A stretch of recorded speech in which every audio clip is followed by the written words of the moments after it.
PTA mom threatens to take away my graduation because I can't serve them 300 pieces of chicken. Ended up ruining their daughter's college dreams instead. Here's what happened. Subscribe to Am I the Jerk on YouTube and hit the bell for notifications.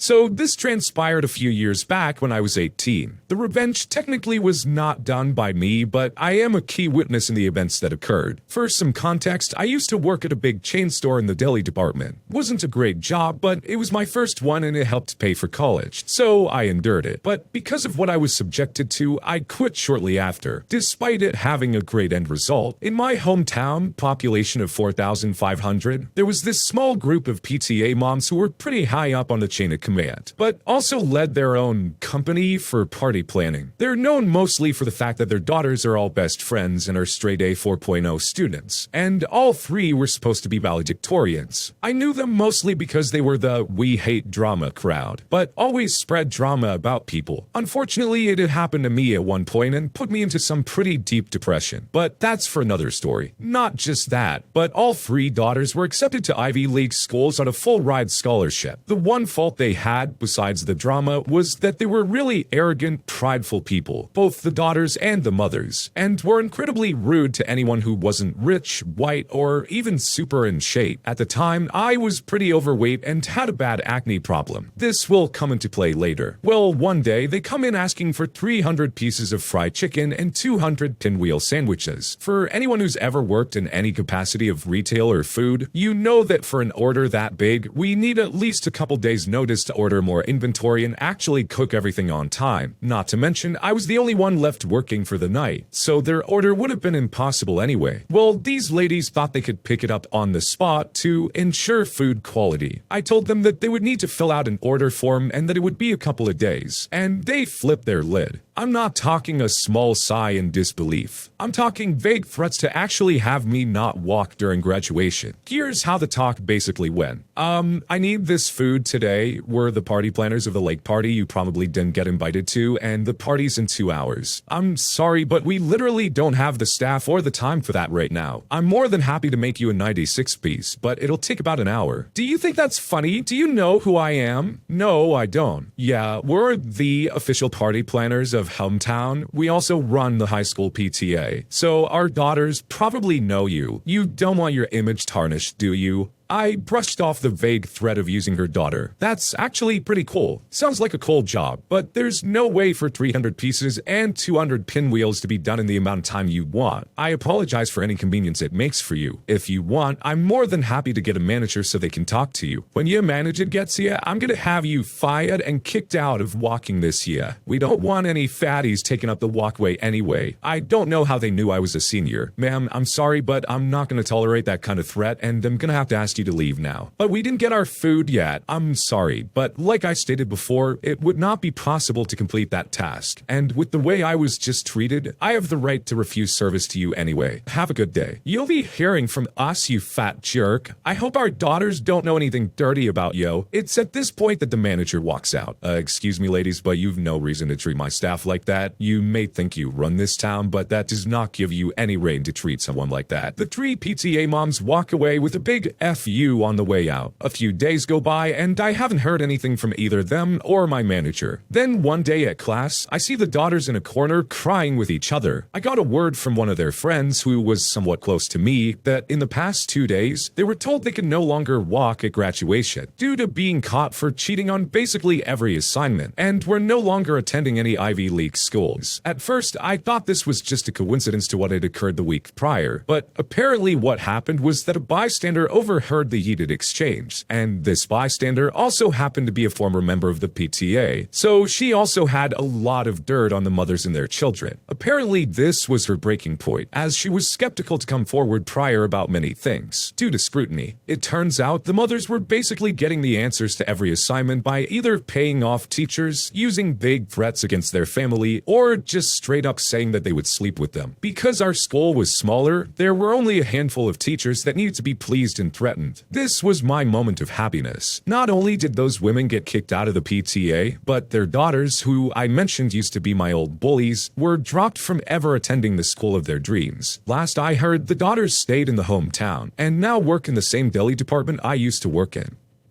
I mean, talk about karma. Our original poster literally didn't do anything here. Someone else just happened to witness them dealing with these horrible people and decided to take things into their own hands. That is an issue with small towns, though, where people can get swollen heads about what kind of power they actually have. Me, living in a big city, if some lady's getting in my face saying she's a member of the PTA, good for you. I don't care. I don't really see what kind of power you hold with something like that. Just because you have this position doesn't mean you get to treat people like crap. All you're doing is going around making a lot of enemies out of people that just don't like you. Anything that comes your way afterwards is deserved as far as I'm concerned. You can submit your own stories to be featured here on the channel. The story submission link is in the description below. And if you want to listen to some vibey music in the background, check out Easy Mode, also linked below. And don't forget to subscribe.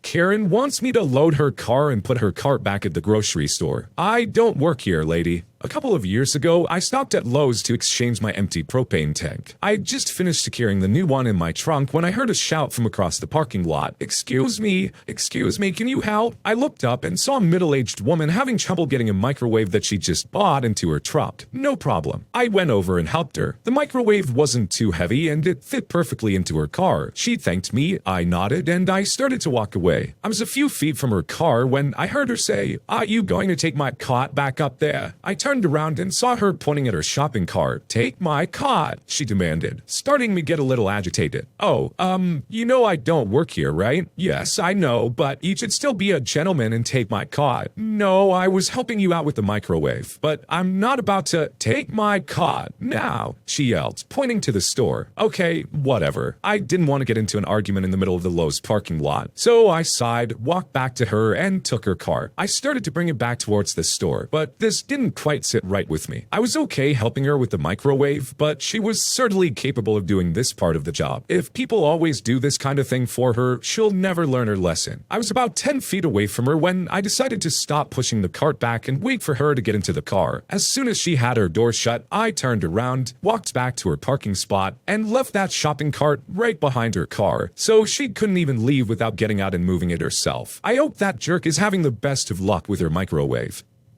You give an inch, they take a mile, am I right? I gotta say, the way our original poster did this, I probably would have handled it the exact same way every step of the process. I see you struggling. Sure, no problem. I'll give you a hand. You're gonna be rude and ask me to put your cart back? Whatever, fine. You're not worth arguing with. Then, literally, as I was reading it, I had the same idea of just leaving the cart behind your car. She has no choice but to deal with it. Someone helping you out of the goodness of their heart is a good thing. You demanding that people do stuff for you is just rude, on the other hand.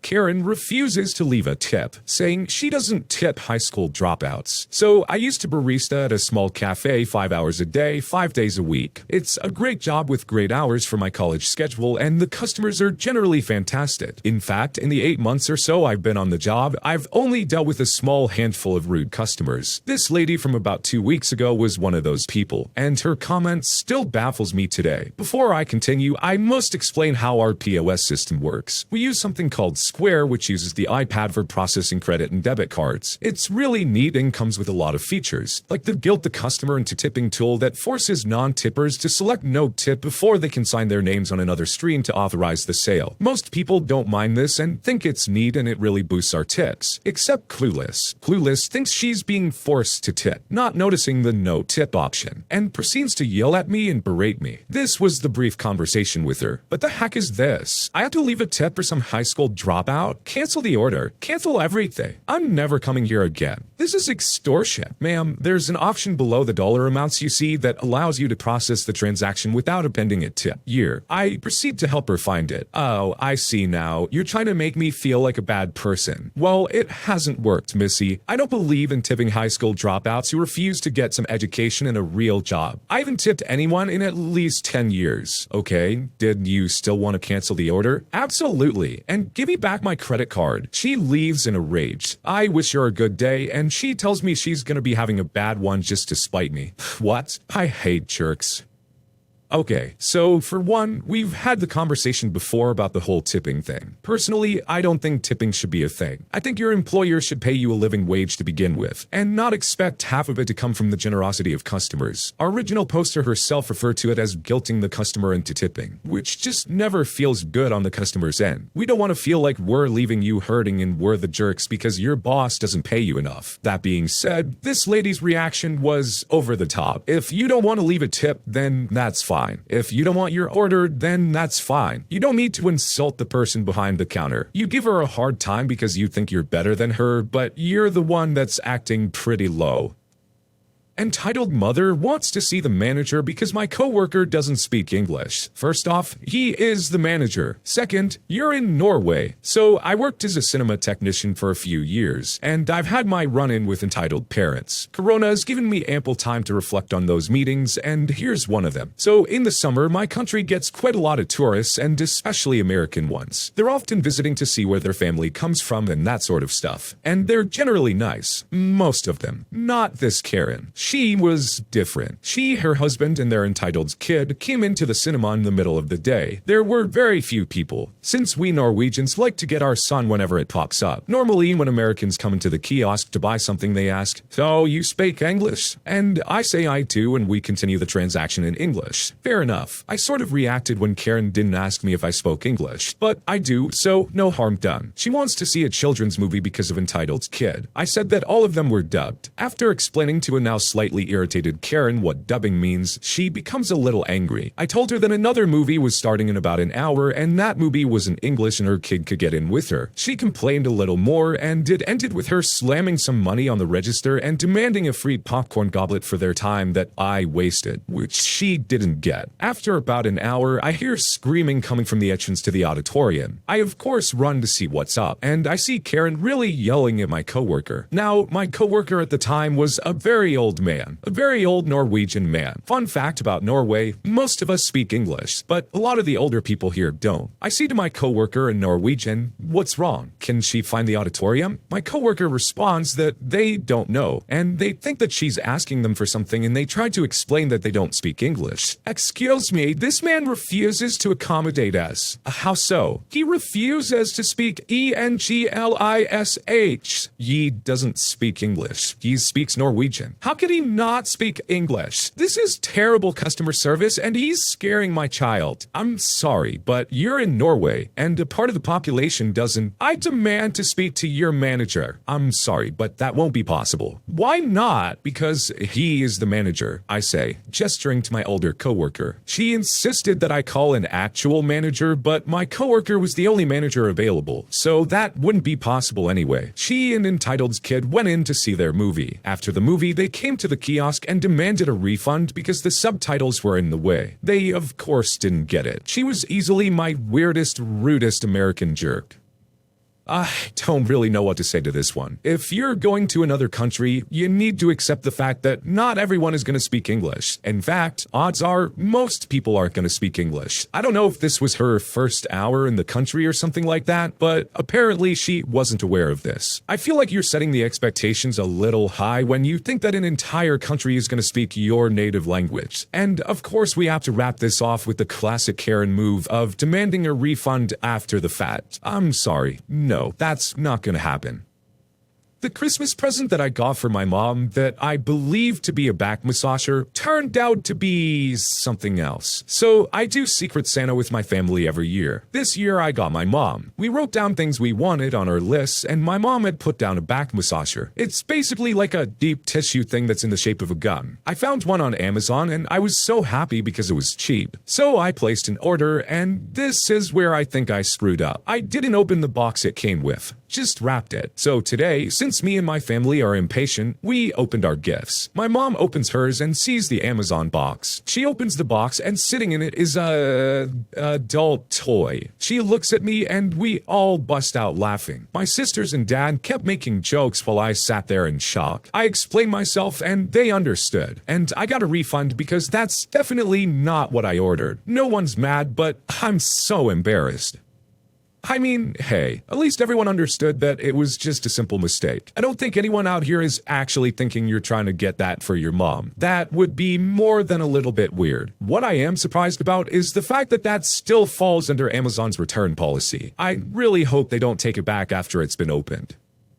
My cab driver got in an accident while I was in the car and still wanted to charge me for the trip. I was on a business trip to a client's in Philly, located just far enough away from the city to be a very expensive cab ride, but not so far as to warrant a rental car. I flew down, got an airport cab there, was there for a week being picked up and delivered from my hotel by taxi, and on Friday, the client called a cab for me to return to the airport. The driver in my cab was distracted and not driving with safe attention to the road, so after a couple miles, he hit another car. Fortunately, it was a low-speed collision, just barely not fast enough to deploy the airbags, and everyone walked away unharmed. However, I had to wait for the cops to show up to give a statement, and I insisted the cab company send another car with another driver to take me to the airport. A couple minutes into waiting, I realized the driver had left the meter running, which I insisted he stop. All told, I was there maybe an hour between waiting for the cop, talking to the cop, convincing the cop not to force me to go to the hospital. I had a black eye before the accident and the cop was really worried that I was terribly injured and too delusional to realize I'd been hurt, and waiting for a new cab to show up. So while I'd left early for my flight, by the time I got to the airport, I was going to have to rush to make it. You'd think if you had a cab company and your driver had a car accident with the passenger in the car, you'd see to it that they got to their destination safely and hope they don't sue you. But not only did the second cabbie run the meter and ask me to pay, he told me the owner of the cab company had insisted he'd get the fare from the first cab's meter and insist I pay that too. I told him calmly that I recognized that the law allowed that I could be charged for the trip, although good business practice would dictate otherwise, and that if I hadn't been charged, he would have gotten a good tip, while now he'd be getting no tip, as I was offended. I then told him to tell his boss what I was going to do. You see, my client there was a major bank. It wasn't Bank of America, but a few years later, it got bought by Bank of America, so you can think of it as being that size. They had people in to consult with them and work with them often, and they always used this cab company for all the local travel. I would be going back there in 2 weeks, so I simply phoned up my clients on Monday morning to let them know about the accident, and asked them very nicely to please find another cab company for me to use when I would be there. My contacted the client was, of course, horrified, and made sure that they, their employees, and their consultants and contractors would never be using that cab company again. I hope the few bucks was worth it, jerk. Our original poster summed this up perfectly with that one sentence. They acknowledged that they could legally be charged for that, but good businesses wouldn't do that. You've proven the level of your scumminess by following through. If you're at a restaurant and you find a hair in your food, the restaurant will typically comp the meal, right? This is an extreme equivalent of that. You are responsible for getting me from one place to another, and to do so safely. That didn't happen. Sure, I get it. Things happen. Accidents are called accidents for a reason. However, like the poster said, if you're trying to do right by your client and want their continued business in the future, you're not going to charge them for that ride. You, as a company, take the write-off. It sucks, but you gotta do right by your customer in that situation. You made this really gray area decision for a few bucks and ended up losing a whole lot of business as a result. That's a perfect example of the consequences of behaving like that. When you subscribe, make sure you hit the bell to turn on notifications. Put the playlist on in the background to finish listening to all the stories. Or if you want some vibey music to put on in the background, check out Easy Mode. If you like Am I the Jerk, give Am I the Genius a shot. Everything linked in the description.